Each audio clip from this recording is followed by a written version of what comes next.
आज हम एक नए विषय पे बात कर रहे हैं। विषय का शीर्षक है चेतनाहीन मकान खंडर के समान है। बड़े-बड़े मकान, करोड़पति, अरबपति लोगों के विशाल महल की तरह बने हुए मकान, मध्यम वर्ग के आदमी भी जीवन भर कमा करके 25-30 साल जाकर के लास्ट में बुढ़ापे में मकान विशाल बनाता है, जब तक वो खुद जो है चेतनाहीन हो जाता है।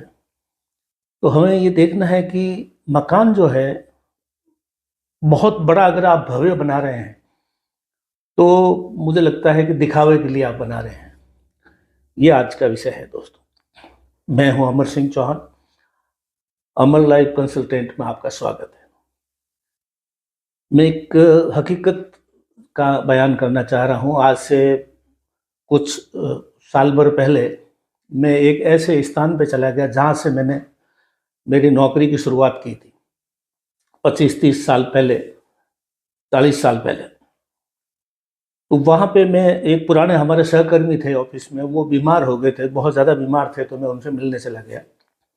जब उनसे मिल करके उनका स्वस्थ आराम पूछ के मैं जब निकलने लगा, तो उन्होंने कहा कि पीछे जो है, पीछे वाली रोड पे हमारे जो पूर्व एक और सहकर्मी थे, उन्होंने एक बहुत बड़ा मकान बनाया है।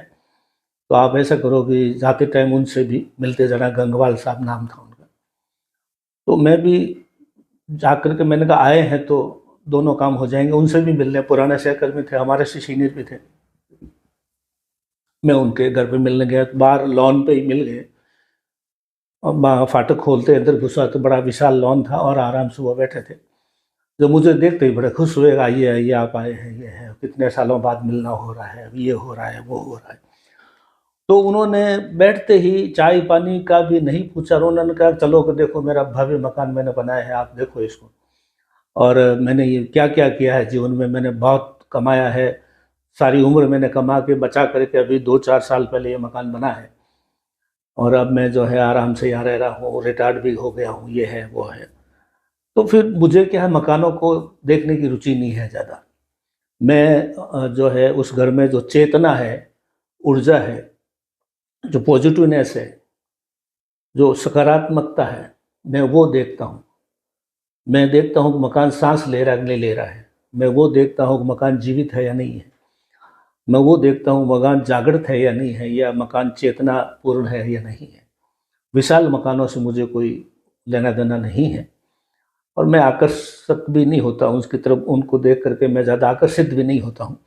फिर भी अब जो उन्होंने लेके, तो उन्होंने फिर जो है अपने मकानों को दिखाने के लिए ऊपर-नीचे जो है उन्होंने एक-एक कमरा, सोफ़ा, वार्डरोब, किचन, बाथरूम, सोफ़े के साथ में इधर झूमर वगैरह लगे हुए थे वो दिखाए।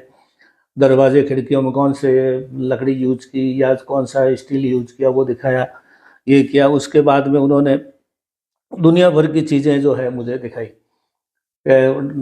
डुप्लेक्स था, डबल मकान के अंदर से ही वो जो है सीढ़ियाँ चढ़ के ऊपर वाला हिस्से में जाती है, वैसे उस तरह से बनाया था। बड़ा मकान बहुत बड़ा था।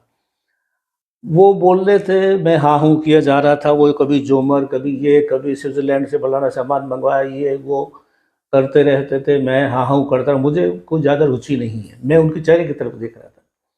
चेहरा उनका निस्तेज, चमकहीन, दाँत उनके गिर चुके थे, कमर उनकी झुकी हुई थी और बड़े चेहरे के ऊपर बहुत निराशा थी। फिर मैंने पूछा कितने रुपये लगे? उन्होंने कहा रुपये तो बहुत लगे, अभी भी किस्तें चुका रहा हूँ, यो कर रहा हूँ, ये इस तरह से बातें-चीतें हुई। तो मैं जो है ज़्यादा मकान के बारे में बातचीत करने नहीं चाहता, मैं उनका स्वास्थ्य जानना चाह रहा था और उनकी तबीयत और परिवार के बारे में जानना चाहता, लेकिन उन्होंने ना तबीयत की बात की, ना परिवार की बात की। उन्होंने मकान के गुणगान, उनका एक बेटा विदेश में रहता है, उसके वहाँ स्विट्ज़रलैंड वगैरह के उसके बातें, हवाई जहाज़ की यात्राएँ, विदेश में रहने-सहने का ढंग, ये वो जो सब है। लेकिन मुझे इन चीज़ों से कोई इंटरेस्ट नहीं था। मैं घर के अंदर चेतना देखता हूँ। जब भोक्ता जो है, भोगने वाला, भोक्ता ही उपस्थित नहीं है, तो भोग व्यर्थ है। जब आप 60 65 70 साल में जाकर के इतना विशाल मकान बनाए, आप ऊपर की सीढ़ियाँ चढ़ने के औकात में ही नहीं आपकी, और अब आप जो है गिना रहे हो। तो ऐसा मकान, चेतनाहीन मकान जो होते हैं वो खंडर होते हैं।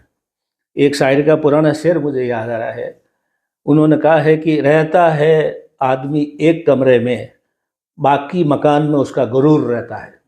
तो रहना तो एक कमरे में है, गुरूर रहता है। मैं बड़े मकान बनाने के विरुद्ध नहीं हूँ, मैं समय अनुकूल मकान बनाने के हूँ, और सुविधाजनक मकान हो जहाँ पे वास्तु की दृष्टि से रोशनी, पानी, हवा, ये वो सब आए, और घर परिवार में सब रहे, भरा पूरा अच्छा परिवार हो, मिल बैठ के बातें करते हो, जिसमें खिलखिलाहट हो, जहाँ की औरतों के चेहरे पर मुस्कान हो, आदमियों के चेहरे पर सुख शांति हो। और मतलब वो मुझे गधे की तरह नहीं लगने चाहिए, जीवित इंसान लगने चाहिए। मैं इस चीज़ में विश्वास करता हूँ। तो ये आजकल दिखावा ज़्यादा हो गया है। दिखावा के लिए महंगी कारें ले रहे हैं आप, वो महंगे फ़ोन ले रहे हैं, महंगे जो है होटलों में जा रहे हैं, महंगी जगह पर खाना खाने जा रहे हैं, ये है वो है, ये बातें बताने की नहीं, यही मूर्खता की बात है। तो उनके मकान को देख करके मुझे लगा कि मुझे ये एक वीडियो बनाना चाहिए कि जो है इन चीज़ों में उतना रुचि नहीं रखनी चाहिए। ये एक विषय लिया था मैंने, क्योंकि मैं तो वास्तु वगैरह देखने जाता हूँ, मैं तो मकान में घुसता हूँ तो वास्तु देखता हूँ उसमें, और वास्तु के अनुरूप उस घर के अंदर जो सदस्य हैं उनके अंदर वो चीज़ है कि नहीं है जो वास्तु में होनी चाहिए। पॉजिटिव वास्तु में जो चीज़ें होती है वो होनी चाहिए, नहीं होनी चाहिए, नहीं है तो फिर उसको सुधार उस ढंग से करना है। महंगे चीज़ों में कोई रुचि नहीं है, ना हमारी रुचि है, न ईश्वर भी खुश नहीं होता है। उन्होंने पूरा एक कमरे में भगवान की पूजा घर बना रखा था, ये सब चीज़ें जो है अच्छी नहीं है।